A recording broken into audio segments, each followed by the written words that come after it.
안녕하세요. 쿠버네티스 실습 환경 구축을 진행하고 있는 조은입니다.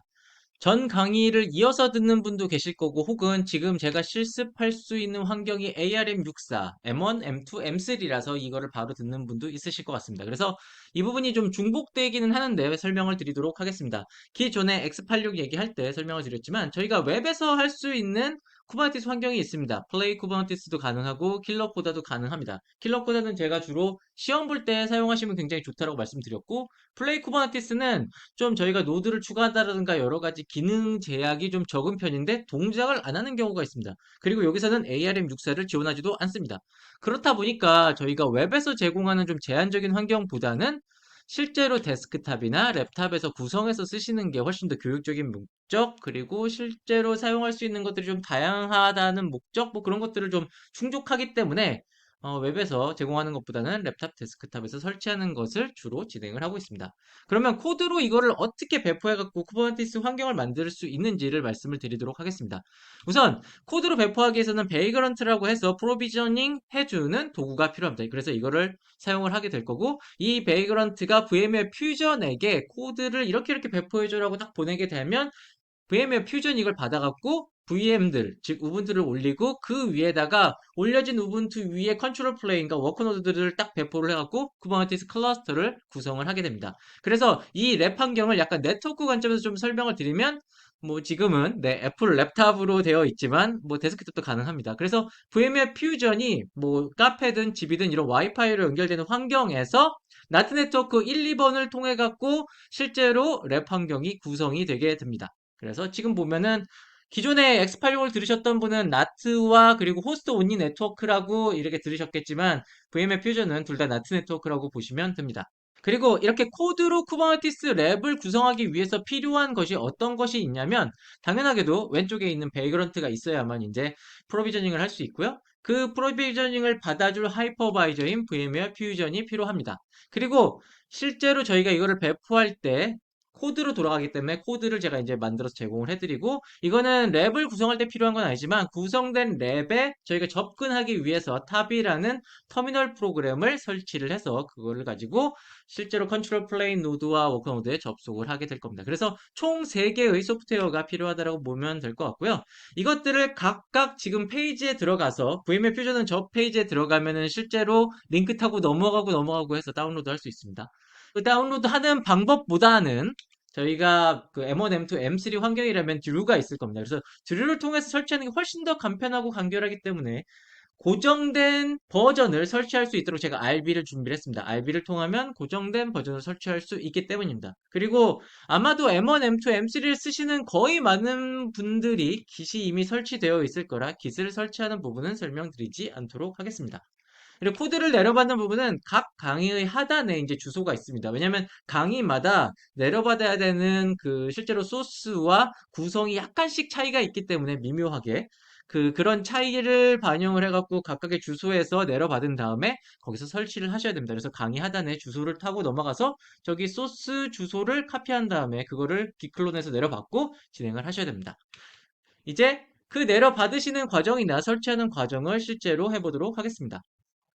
자, 이제 ARM64 기반의 쿠버네티스 실습 환경을 구성해 보도록 하겠습니다.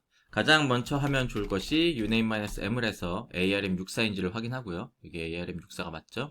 그 다음에 저희가 소스를 받아와야 됩니다. 왜 소스를 받아와야 되냐면, 현재 쓰는 버전을 고정을 해갖고 가장 최적화된, 그리고 모두 다 실습 환경을 비슷하게 맞추도록 그렇게 하려는 목적을 가지고 있습니다. 그래서 각 강의의 그 리파지토리에 접속을 해야 되는데요. 일단은 그 강의 하단에 보면은 그 URL이 있겠지만 지금은 하나를 고정을 해서 렉처 K8S 러닝 키트 쪽으로 고정을 해갖고 보여드리도록 하겠습니다. 여기에 코드를 눌러갖고 여기 소스를 받아오시고 이 부분을 카피를 하죠. 그 다음에 여기서 git은 설치되어 있다라고 가정을 하고 진행을 합니다. 그래서 git 클론을 해서 그리고 git 클론을 하기 전에 저희가 홈 디렉토리에다 그대로 만들면 좀 그러니까 이거를 좀 고정을 하도록 하겠습니다. 어떤 걸로 고정을 할 거냐면 k8s-azu라는 것으로 고정을 하고 이 디렉토리를 만듭니다. 그리고 여기로 이동을 해서 그 다음에 여기 당연히 아무것도 없겠죠? 여기 홈 디렉토리 밑에다가 k8s-azu라고 만든 겁니다. 그리고 git 클론을 해서 소스를 내려봤습니다. 네, 실습 소스를 모두 내려받았다면 여기에 챕터 2에 저희가 ARM64 기반으로 할 거니까 2.4로 이동을 합니다.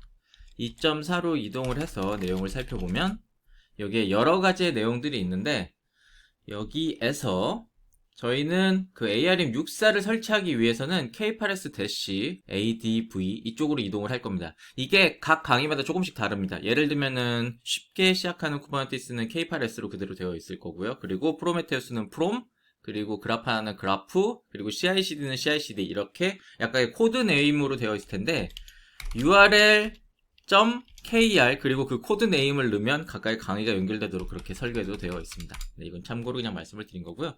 그리고 여기 설치되는 패키지들이 전부 다 이렇게 디렉토리화 되어 있는데 이렇게 디렉토리화 되어 있는 이유는 지금 2.3에서도 말씀드린 것처럼 이 RB를 통해서 정확히 고정된 버전을 설치하도록 하기 위함입니다. 물론 윈겟은 이럴 필요가 없지만 저희가 뭐 맥OS 쓰고 있는 주류를 쓰게 되면은 고정된 버전을 사용하기 위해서는 저와 같이 RB를 고정을 해줘야만 고정된 버전을 설치를 용이하게 할 수 있습니다. 그래서 저 RB를 통해서 모두 다 고정된 버전을 사용하도록 그렇게 했다고 보시면 될 것 같고요. 그리고 여기에 스크립트 부분이 있는데 스크립트는 제가 진행을 하면서 설명을 드리도록 하겠습니다. 지금 저희가 가장 먼저 설치하면 좋을 것이 기본이 되는 VMware 퓨전을 설치할 건데요. VMware 퓨전을 설치하기 위해서는 다음의 내용으로 실행을 하면 됩니다. 네, 드류 인스톨 그리고 지금 이와 같이 캐스크 그리고 그 다음에 RB 쪽을 이렇게 하면은 이제 VMware 퓨전이 설치가 되게 됩니다. 패스워드를 입력하라고 하니까 각각의 사용하시는 지금 시스템의 패스워드를 입력하시고 진행을 계속 하시면 됩니다. 그러면 VMware 퓨전이 설치가 되고요. VMware 퓨전 쪽에는 조금 주의할 부분이 있습니다. 처음 VMware 퓨전을 설치를 하시게 되면은 이 VMware 퓨전을 실행을 한번 해주셔야 됩니다. 그래서 뭐 스판라이트라든가 뭐 혹은 옆에 있는 덕을 통해서 VMware 퓨전을 이렇게 부르셔갖고 한번 오픈을 해주셔야만 그 다음에 활성화가 돼갖고 진행이 됩니다. 저희가 VMware 퓨전에서 뭐 네트워크 인터페이스 좀 더 추가하고 그러는 부분이 있는데 그러기 위해서는 이 부분을 한번 실행을 해주셔야 됩니다.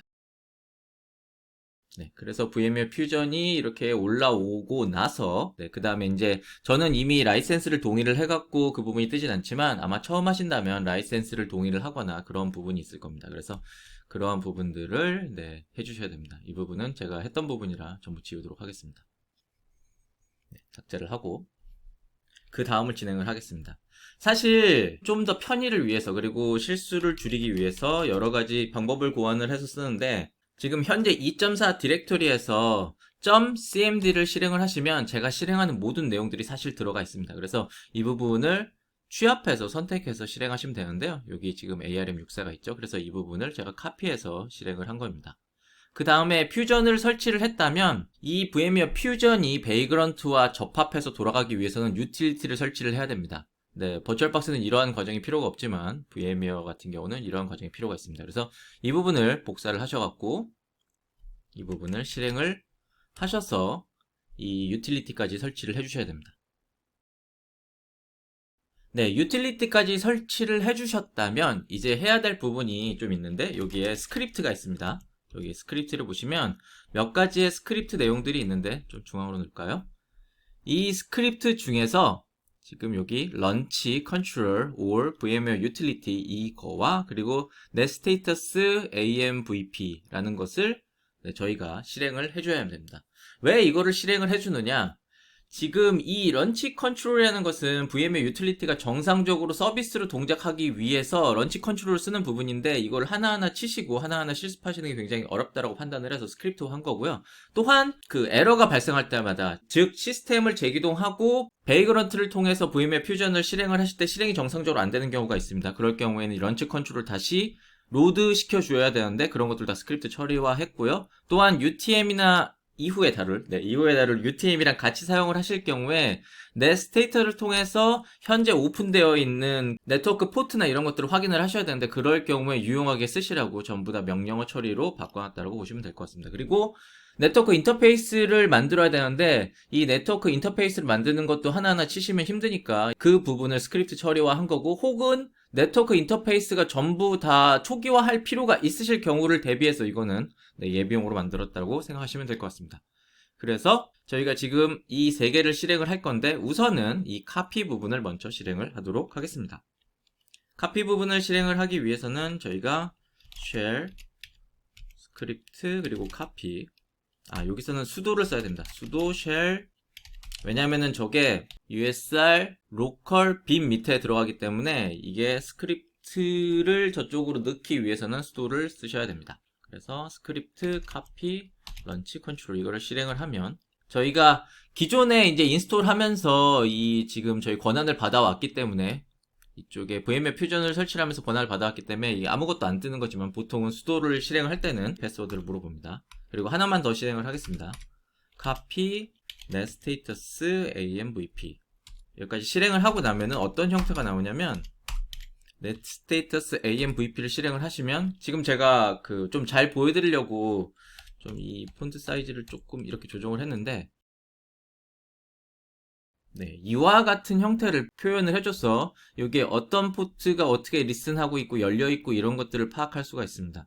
그 UTM이라고 하는 2.5에서 다루는 거를 아마 같이 쓰시게 되면은 그 오픈되어 있는 포트를 확인을 해야 될 경우가 있습니다. 왜냐하면 같은 포트를 쓸 수가 없으니까. 그러한 용도, 뭐 트러블 슈팅 용도나 이런 용도로 쓰는 목적이라고 보시면 될 것 같고요. 런치 컨트롤은 저희가 진행하면서 쓸 건데 이와 같이 런치 컨트롤 언로드, 뭐 로드 그리고 리로드 이 세 개로 구성이 되어 있습니다. 그래서 이따가 이건 진행하면서 말씀드리도록 하겠습니다. 다시 폰트를 좀 키워서 잘 안 보이실 수 있으니까 조정을 하고 진행하도록 하겠습니다. 네, 카피를 했다면 VMware 퓨전을 쓰기 위해서 네트워크 인터페이스가 하나 더 추가가 돼야지만 쿠버네티스 클러스터를 구성하는데 좀 더 용이합니다. 기존에 그림에서 설명드렸던 것처럼 베이그런트가 쓰고 있는 그 인터페이스가 하나 있고 쿠버네티스 클러스터에서 쓰고 있는 인터페이스가 있습니다. 그 인터페이스를 새로 추가를 할 건데 원래 VMware 퓨전이 8번째 있는 인터페이스가 이미 추가가 되어 있습니다. 근데 그 인터페이스를 저희가 이미 수정하기가 굉장히 어려워서 7번째 네트워크 인터페이스를 만들고 거기를 제가 이미 수정하는 방식으로 지금 구현했다고 보시면 될 것 같습니다. 여러 가지를 테스트해봤는데 이 부분이 가장 안정적이라 그렇게 구현을 했습니다. 네, 굉장히 복잡해 보이지만 이게 가장 사용하시기에 제일 적합하다고 판단이 되어서 그렇게 됐다라고 봐주시면 될 것 같습니다. vf net create net interface 이제 2번 쪽을 실행하면 이 부분이 이와 같이 나오고 일부는 실패라고 나오는 것들도 있을 텐데 그거는 크게 문제 삼지 않으셔도 됩니다. 그렇다고 해서 저희가 문제가 되는 부분이 없고 저희가 중요한 것은 여기 vmnet 7번을 활성화해서 저희가 이 인터페이스를 가지고 쿠버네티스 클러스터를 구성할 거기 때문입니다. 그래서 이 부분이 실행이 끝나셨다 하면 확인을 위해서는 사실 이쪽을 보시면 됩니다. 이쪽에 가서 보시면 여기 vmnet 7 이 부분이 생겼다. 네, 이걸 보시면 되는 거고요. 이제 이렇게 하면은 VMware 퓨전 부분은 끝이 났습니다. 이제 저희가 해야 될 부분은 베이그런트를 설치를 해야 됩니다. 그러면 여기 CMD를 보시고 저희가 할 것은 이 RB로 설치를 할 거니까 이거를 카피를 해갖고 실행을 하시면 베이그런트 2.4.1이 설치가 됩니다. 네, 베이그런트 2.4.1이 빠르게 설치가 됐고요. 이 베이그런트도 저희가 버추얼박스 할 때는 추가적인 플러그인이나 이런 걸 설치를 하지 않는데 베이그런트가 VMware하고 정상적으로 소통을 하기 위해서는 또 플러그인이 필요합니다. 그래서 그 부분을 설치를 할 건데요. 지금 여기 보면은 그 플러그인을 설치하도록 이와 같이 되어 있고요. 이 플러그인을 설치를 해줘야만 정상적으로 소통이 이루어집니다. 사실 상당히 좀 번거로운 부분이 있죠. 버추얼박스를 썼을 때는 X86 기반에서 했을 때는 이러한 불편한 점이 없었었는데 이 부분이 디폴트가 아니다 보니까 여러 가지 그 과정들이 필요하다라고 보시면 될 것 같습니다. 이 플러그인은 저희가 버전을 고정하지 않은 이유가 그 베이그런트 버전에 맞게 플러그인을 내려받는 방식으로 되어 있기 때문에 따로 플러그인 버전은 고정하지 않았습니다. 그리고 플러그인이 설치가 끝났다면 이제 베이그런트 부분은 끝났다고 보시면 될 것 같고요. 그 다음에는 지금 저희가 베이그런트를 통해서 하이퍼바이저 역할을 하는 퓨전에다가 VM들을 생성을 할 건데 그 생성된 VM에 접속하기 위한 터미널을 그냥 한 번에 설치하는 게 훨씬 편리하고 그렇기 때문에 특히 버전을 지금 고정해 놓은 부분을 그대로 계속 하는 게 더 빠르게 이해하실 수 있으니 그 터미널 프로그램인 타비를 설치하도록 하겠습니다. 예, 타비도 이렇게 버전이 고정이 되어 있고요. 그래서 이 부분을 카피해서 붙여넣기를 하시면 이와 같이 타비가 설치가 완료가 됩니다. 그래서 타비 설치가 완료가 됐다면 바로 타비를 실행해서 볼 수도 있지만 타비를 실행하기 전에 이 지금 저희가 쓰고 있는 쿠버네티스 클러스터에 접속할 수 있는 이미 그 숄컷 혹은 그러한 정보들이 사전에 입력이 완료가 되어 있습니다. 또 편의적인 부분을 제가 고려를 해서 만들어 두었고 그 컴피그 파일을 그대로 입력을 해둡니다. 저희는 맥OS니까 이쪽 부분을 쓰셔야 되고 이제 저희가 필요로 하는 소프트웨어 3개가 모두 설치가 완료가 되었습니다. 그러면 이제 베이그런트 업을 해야 되는데 베이그런트 업을 기존의 버추얼박스 환경과 조금 다르게 지금 디렉터리 구조로 바꾼 이유가 좀 있는데요. 지금 이 보시면은 K8s-ADV 어드밴스드 쪽에 있는 이름을 가지고 퓨전이 앞에다가 프리픽스로 이거를 표시를 해줘서 구분을 제가 2.4에서 그대로 하게 되면 2.4 그리고 현재 있는 쿠버네티스로 하다 보니까 각각의 강의가 구분이 안 됩니다. 그래서 일부러 디렉터리 구조로 좀 바꿨습니다. 그래갖고 여기 보시면 저희가 익히 알고 있는 베이그런트 파일 그리고 각각의 베이그런트 파일들이 호출하는 스크립트로 이렇게 되어 있고요. 달라진 부분은 거의 없긴 한데 ARM64의 경우는 이 부분이 좀 달라졌습니다. 이 버추얼박스처럼 그룹화가 안 되기 때문에 이 그룹 부분이 일단은 나중에 혹시 버전이 변경되어서 될 수도 있으니까 일단 주석으로 처리했고요. 그리고 여기에 GUI 부분을 true로 바꿔놨습니다. 이 GUI 부분을 true로 바꾼 이유는 이것도 좀 재밌는데 만약 궁금하시다면 해보셔도 되는데 GUI가 true가 아니면 그 퓨전에 그 현재 구동되고 있는 VM이 표시가 안 됩니다. 그래서 그 VM을 아까 보셨던 것처럼 이거 임의로 지울 수가 없어요. 그래서 그게 굉장히 불편하기 때문에 네, 이 부분을 true로 설정을 했습니다. 그리고 컨트롤러 IP를 임의로 넣어놨는데 이 부분이 약간 트러블 슈팅을 하거나 컨트롤러 IP 때문에 좀 문제가 생겼던 경우가 있어서 일단은 이슈가 생기면 트러블 슈팅 목적으로 넣어 두었습니다. 이 부분이 추가적으로 변경된 부분이라고 보시면 될 것 같습니다. 그 외에는 정말 동일합니다. ARM64나 X86이나 가능한 최대한 비슷한 환경, 비슷한 실습 경험을 만들고자 노력했다라고 보시면 될 것 같습니다. 그리고 이 상태가 모두 다 완료가 됐다면 이제 베이그런트 업만 하시면 이제 구성이 완료가 되는데 계속 화면에 팝업 뜨면서 헤드리스 방식이 아니기 때문에 구동되는 부분들이 보여지게 됩니다. 네, 그 부분을 의도한 건 아닌데 그렇게 되니까 네, 보시면 될 것 같습니다. 그러면 베이그런트 업을 실행하도록 하겠습니다. 꼭 네, 강조하지만 여기 K8s-edge 혹은 지금 각각의 강의마다 제가 코드가 있다고 그랬죠? 시작하는 구번은 K8s, 그리고 프로메테우스는 프롬, 그리고 그라파는 그라프, CICD는 CICD, 향후에 나올 뭐 몇몇 강의도 다 코드네임을 가지고 있어서 그 코드네임 밑에서 네, 실행을 하셔야 됩니다. 네, 그러면 베이그런트 업을 하겠습니다. 이 ARM64를 위해서 제가 우분투 버전을 네, 만들어 뒀는데요. 이 우분투 버전에 대해서 ARM64용 우분투가 이미 제가 내려받아 놓은 상태이기 때문에 따로 내려받는 과정은 없지만 처음 실행하신다면 저 이미지를 내려받는 과정이 있으실 겁니다. 그리고 지금 보시면 아시겠지만 버추얼박스하고 거의 동일하게 구성이 되고 동일하게 보여질 겁니다. 하이퍼바이저만 달라지는 거죠.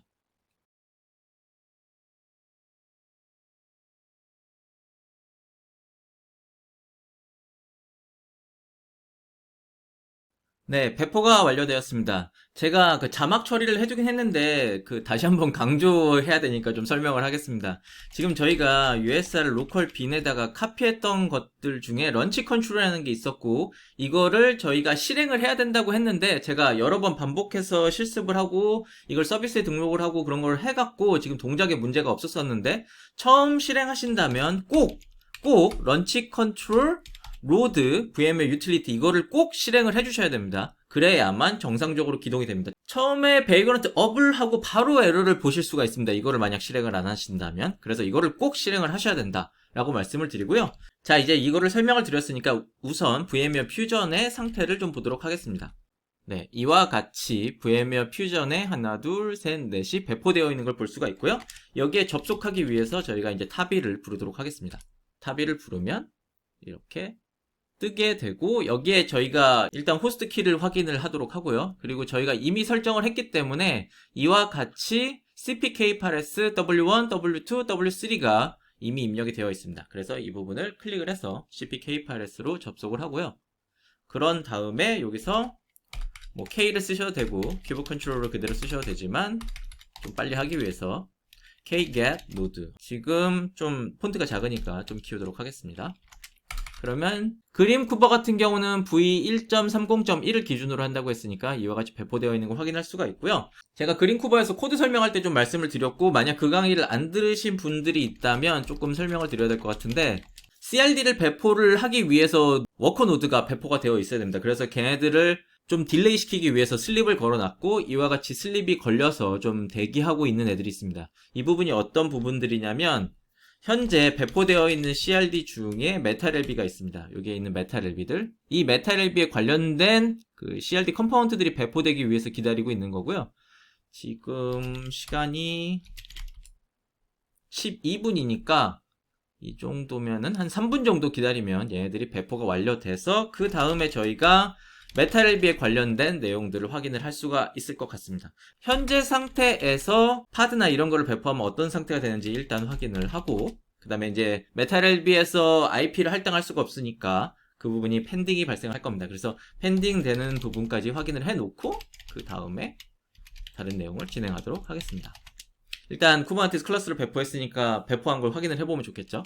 특히 엔진엑스를 그냥 배포하는 거 말고 제가 ARM64 기반의 앱을 배포해놨다는 걸 보여드리기 위해서 일부러 제 쪽 앱을 쓰도록 하겠습니다. 그래서 오타가 없다면 이 상태로 배포하면 파드 이미지를 내려받을 거고요. 그리고 파드 이미지도 굉장히 라이트하게 변경을 해놨으니까 금방 에러가 발생했네요. 네, 저기 오타가 있습니다. 어차피 저희가 시간이 있으니까 오타도 보여드리고, 여기에 이게 없네요. 네, 숫자 4, 4. 이 4가 영문자 4, 뭐뭐를 위해서의 그 숫자 4와 같은 겁니다. 그래서 이 상태로 보시면 이미지를 내려받아서 아마 생성이 될 거고, 네, 잘 됐죠? 그 다음에 얘를 익스포즈 합니다. 이와 같이 배포하고 나면 이제 펜딩이 걸리죠. 왜냐하면 메탈LB에 대한 CRD가 아직 배포가 안 돼서 그런 거입니다. 그래서 좀 슬립 걸려 있는 걸 다시 좀 보고요. 네, 한 개만 더 배포되면 될 것 같네요. 조금만 기다리도록 하겠습니다. 이렇게 192, 168, 1에 11 저희가 익히 알고 있는, 익히 알고 있는 분들도 있고 쉽게 시작하는 쿠버 같은 경우는 익숙하지 않으실 수도 있는데, 로드 밸런서를 곧 체험하시게 되니까 조금 이해해 주시기 바랍니다. 전체 통합 환경을 구성하느라고 네, 이렇게 좀 사전에 보여드리는 내용이 좀 있게 된 것 같습니다. 이 인터페이스로 저희가 배포한 것들을 확인하기 위해서 웹브라우저를 한번 살펴볼 거고요. 웹브라우저에서 이 내용을 입력하도록 하겠습니다. 저희가 여기서 192, 168, 1에 11을 입력하면 이와 같이 잘 보여지게 됩니다. 방금 전에 배포한 내용으로 보여지게 되죠. 그러면 저희가 창표로 돌아가서 계속 내용을 말씀드리도록 하겠습니다. 네, 실제로 실습을 진행해보니까 VMware 퓨전도 그럭저럭 혹은 꽤 쓸만하죠. 굉장히 빠르고 전원 관리도 잘 되고 여러 가지 장점이 있지만 아무래도 그룹이 좀 잘 안 되고, 그리고 설치하고 관리해야 되는 것들이 조금 많은 편입니다. 그래서 버추얼박스를 조금 더 추천을 하지만 M1, M2, M3도 사용하는 목적에 따라서 꽤 괜찮을 수 있습니다. 근데 여기서 의문이 드실 부분이 있는 게, 나는 이거 잘 구성이 안 되고 OVA 이미지 같이 기존에 X86에서 제공한 이미지를 좀 제공해주면 안 될까? 라고 얘기하실 수가 있습니다. 당연히 그 부분을 제가 고민을 했고, 왜냐면 그 부분을 많이 요청을 하시고 그 부분에 호응이 굉장히 좋았기 때문에 그거를 좀 어떻게든 하려고 준비를 했는데, 일단은 ARM 환경의 VMware 퓨전에서는 그 이미지를 익스포트하고 임포트하는 부분이 그렇게 원활하지 않는 부분도 있고, 일단 고정된 M1, M2, M3이기 때문에 베이그런트 업이 거의 문제가 생기지 않습니다. 제가 많은 경우의 장비들을 테스트를 해봤는데 런치 컨트롤만 제대로 해주면 그 부분이 특별히 문제는 잘 생기지가 않았습니다. 그래서 이 부분을 이미지를 제공을 할까 말까를 고민을 했는데, 문제가 뭐냐면 상업적인 환경에서는 이걸 사용할 수가 없습니다. 즉, 개인이 갖고 있는 장비에 하나도 문제가 없는데 회사에서 장비를 받고 거기다 세팅해갖고 실습하시는 분들도 꽤 많은 걸로 알고 있고, 회사 환경에서 뭐 테스트를 해볼 필요도 있어서 내가 간단하게 내부에서 한다고 하는데 지금 이거로 활용할 수 없는 게 좀 아쉬울 거라고 생각이 들었습니다. 그래서 다른 방법을 찾은 게 이제 UTM이라는 거고, UTM이 지금 약간 흐리게 되어 있는 이유는 너무 좀 제한적인 부분이 있기 때문인데, 일단은 어느 정도 수준에서는 가능합니다. 그래서 저희가 UTM으로 어느 정도까지 실습이 가능한지 다음 강의에서 해보도록 하겠습니다. 감사합니다.